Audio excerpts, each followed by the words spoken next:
Hey everyone, welcome back to How to Be a Poser. Today we're going to attempt to use a single pose to capture multiple facets of a character's overall attitude. And what better character to choose for that sort of thing than Marvel's Deadpool? Let's get started. This pose that I have in mind is going to be extremely dynamic, and I'm talking about defying gravity.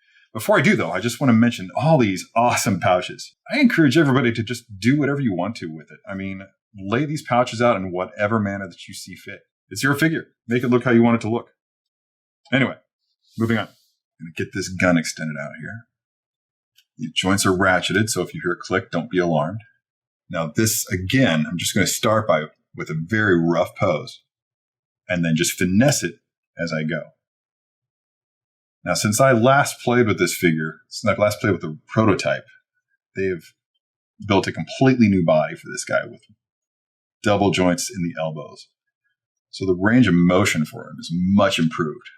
Stretch this leg out, bend this leg here. We're going to have him leaping through the air, blazing away with his pistol, while simultaneously going for that blade back there. So just tweak this body by giving it a twist to the left.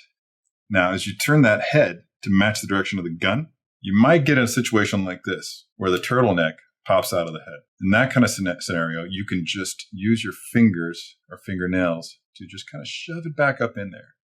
Really got to get that arm back here to get that sword into his hand. I think what I needed to do in order to make this work, though, was to pop the hand off and slide it down onto the sword hand hilt. Yeah, so now he's pulling that out. Moving down, we have an articulated boot here, broken away at the end of the gaiter. So I'm just going to flex that, have him pointing it more behind him like he's just sprung from the ground. Slight curve to this leg here, leading to a pointed toe, and then twisting the body to try to continue that curve all the way up through to the head. This isn't just balanced. The way this is resting, the weight of the figure is wanting to pull it this way. But because of where the leg is situated here, that's stopping that from happening. Now, we don't need to stop there because, like I said, there's a lot going on with this figure. If you pick this figure up directly from Sideshow, then you received Deadpool. And he comes with a support built into the back of the figure stand. Just shove this little wire, armature wire, back into the back of his head. And then back here, there are 3 holes that you can use. I'm just going to use the one closest to the left. They're very, very snug. So it'll take a little bit of effort to get it in there initially. On top of that, the figure comes with speech bubbles. I'm going to go with Deadpool Attack. So that you can reuse these again and again. We stress highly that when you're applying the decal to the speech bubble, apply next to no pressure.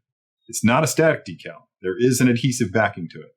And if you press down on it like you would typically with a sticker, it's going to stay there. You can get it off, but it'll be very difficult, and there's no guarantee that it's going to be intact when you do. Having said that, let's go ahead and drop this guy down into the middle support, similarly to what we did with Deadpool, or Headpool, rather, I'm sorry. You can rotate these things any way that you like and put them anywhere. That's about as high as that one's going to go. In order to make this read better, I can probably lower Deadpool a little bit. All right, I think that's good. This is a fantastic figure. So much to do with it.